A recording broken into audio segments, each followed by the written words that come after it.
Bonjour à tous, on commence cette revue de presse en France avec le Paris Saint-Germain qui a battu hier Lorient 1-0. Les Parisiens se sont ainsi qualifiés pour les huitièmes de finale de la Coupe de France où ils affronteront le Football Club de Pau.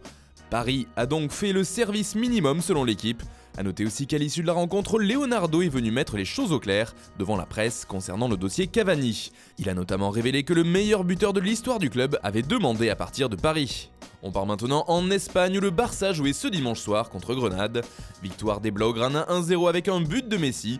Un premier succès pour Quique Setién dans la lignée de Valverde si on ne regarde que le tableau des scores. Mais pour Mundo Deportivo, il y avait une grande différence. Setién, ça se voit, placarde le média catalan sur sa couverture. Une meilleure pression sur l'adversaire, un jeu plus rapide et plus de possession.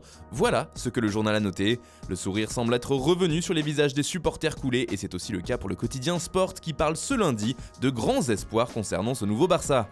Toujours dans la presse ibérique, le Barça a donc pris les 3 points hier, de même que le Real Madrid. Les deux équipes sont donc toujours en tête du classement du championnat à égalité de points. Et pour As, ce n'est plus qu'une Liga à 2 désormais, car l'écart s'est creusé entre les deux rivaux et leurs poursuivants. Ils ont maintenant 8 points d'avance sur les deux troisièmes que sont l'Atlético et Séville, et 10 points de plus que le cinquième. Un constat que fait également Marca et qui semble marquant, d'autant qu'en début de saison le championnat était particulièrement serré et disputé. En Angleterre, en revanche, il n'y a qu'une seule équipe qui se détache. Il s'agit bien entendu de Liverpool.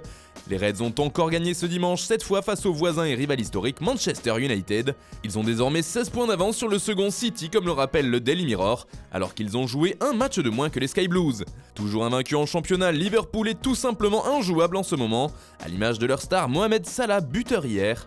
Ce dernier fait aussi la une du Daily Express et du Sun qui rendent hommage à la bonne forme de l'international égyptien. Du côté de l'Italie, la Juve creuse l'écart avec l'Inter. Les Nerazzurri n'ont pu faire mieux qu'un match nul contre Lecce alors que la Juventus, elle, a pris les 3 points face à Parme.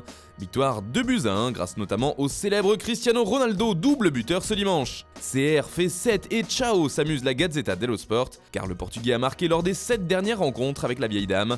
Il fait aussi la une de Tuttosport qui rappelle que la Juve a maintenant 4 points d'avance sur son dauphin et qui parle d'un CR7 d'or. Enfin, le Corriere dello Sport aussi en fait sa couverture et met en avant la Juve et son buteur qui s'échappe au classement.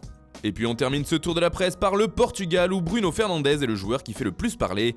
Annoncé sur le départ et en particulier en direction de Manchester United, il se pourrait finalement qu'il ne bouge pas. En tout cas, le Sporting ne cède pas selon Record. Soit United paye 60 millions d'euros plus 10 millions de bonus, soit Fernandes ne bougera pas et il n'y aura pas de négociation, explique le journal. Pourtant, la dernière rencontre jouée par le milieu portugais semblait bien comme un match d'adieu à son public. Affaire à suivre.